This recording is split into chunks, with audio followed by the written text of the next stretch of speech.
नमस्कार दोस्तों, स्वागत है आप सभी का हमारे यूट्यूब चैनल एक ही योजना पर।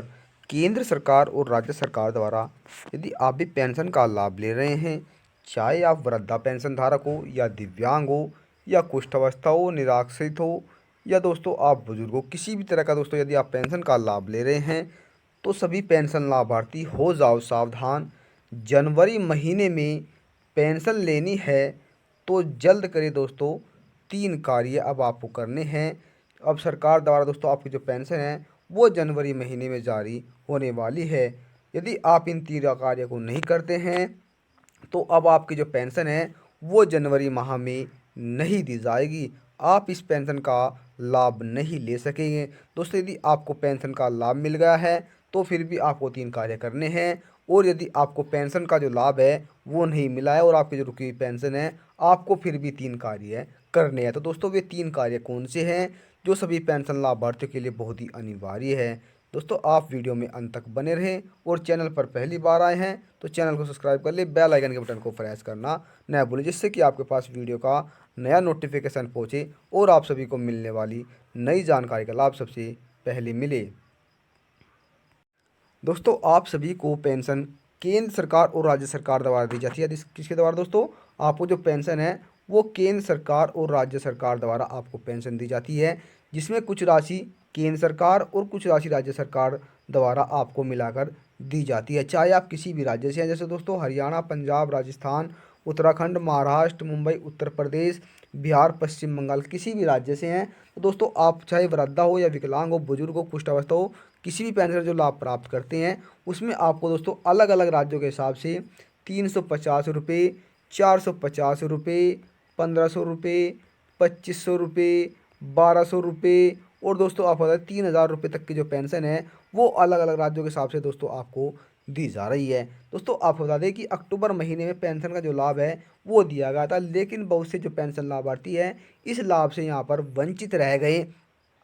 और दोस्तों जिन पेंशन लाभार्थियों को यह लाभ प्राप्त नहीं हुआ है तो उन्हें अब 3 बड़े कार्य करने हैं, जिससे वे जनवरी में जो पेंशन का लाभ मिलने वाला है उस लाभ को वे सभी पेंशन लाभार्थी प्राप्त कर सकें। तो दोस्तों समाज कल्याण विभाग की तरफ से पहले ही एक बहुत ही बड़ा अपडेट जारी किया गया था कि सभी पेंशन लाभार्थी अपना जो कार्य है वो समय रहते पूरा कर ले।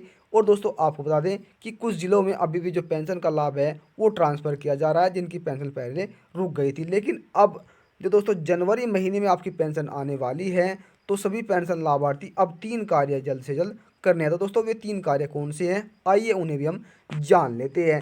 दोस्तों सबसे पहला जो आपका कार्य है वो ई-केवाईसी का। दोस्तों ई-केवाईसी आपको करानी है। ई-केवाईसी दोस्तों अब पेंशन में ज़रूरी कर दी गई है, जिसके तहत आप जो पात्र व्यक्ति है वो इसका लाभ ले सके। दोस्तों पॉइंट नंबर 2 की अगर हम बात करें तो दोस्तों जो आपका फार्म में कोई भी गलती हुई है तो आपके जो फार्म है दोस्तों उस गलती को आपको सही कराना होगा। सही कराने के लिए दोस्तों आपके पास सीएससी केंद्र पर जाना होगा। उसके तहत ही दोस्तों आप अपने जो फार्म में है उसमें जो गलती हुई है, जो करेक्शन हुआ है दोस्तों, उसे आपको वहाँ पर सही कराना होगा। और वहाँ पर आपको अपनी दोस्तों जैसे मेल है या अपना नाम है या दोस्तों आपकी फीमेल या आप फीमेल है या फिर दोस्तों आपका जो बैंक है दोस्तों उसके आईएफएससी कोड का, दोस्तों आपके कई जो बैंक हैं उनके नाम बदले गए हैं, एक बैंक दूसरे दूसरे बैंक में सम्मिलित हुआ है, जिस कारण आपके जो आईएफएससी कोड है वे भी चेंज हो गए हैं। तो आप अपना आईएफएससी कोड भी दोस्तों अपने फार्म में चेंज कराए, जिसके कारण दोस्तों जो आपकी पेंशन है वो रुक गई है, वो उसका लाभ आपको नहीं मिल पाया है, तो जनवरी में जिसका लाभ आपको मिल सके। दोस्तों पॉइंट नंबर 3 की अगर हम बात करें, आपको अपना जो बैंक है बैंक खाते में दोस्तों आपको अपने आधार कार्ड और पैन कार्ड का, दोस्तों आधार कार्ड और पैन कार्ड ये दोनों चीज़ आपको उसमें जोड़ देनी है। तो दोस्तों तभी आप इस पेंशन का जो लाभ है वो भविष्य में ले सकेंगे। जनवरी यानी जनवरी महीने में आप इस पेंशन का लाभ जो है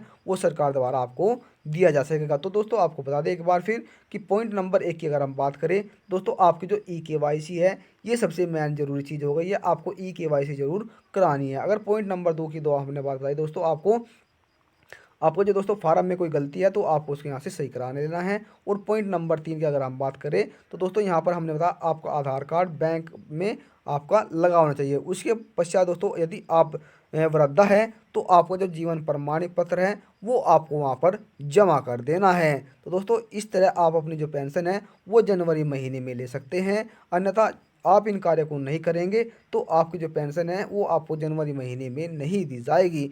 तो दोस्तों यदि सभी पेंशन लाभार्थियों को जल्द से जल्द ये 3 कार्य पूरे कर लेने हैं। दोस्तों पेंशन से जुड़ा यदि आपके मन में कोई सवाल है, कोई जवाब है, तो आप हमें कमेंट कर जरूर बताइए। आपको वहाँ पर सभी सवालों का जवाब दिया जाएगा। यदि जानकारी अच्छी लगी है तो चैनल को सब्सक्राइब कर ले, बेल आइकन के बटन को प्रेस करना न भूलें, जिससे कि आपके पास वीडियो का नया नोटिफिकेशन पहुँचे और आप सभी को मिलने वाली नई जानकारी का लाभ सबसे पहले मिले। तो दोस्तों मिलता है फिर हमें एक नई जानकारी के साथ, तब तक के लिए जय हिंद जय भारत।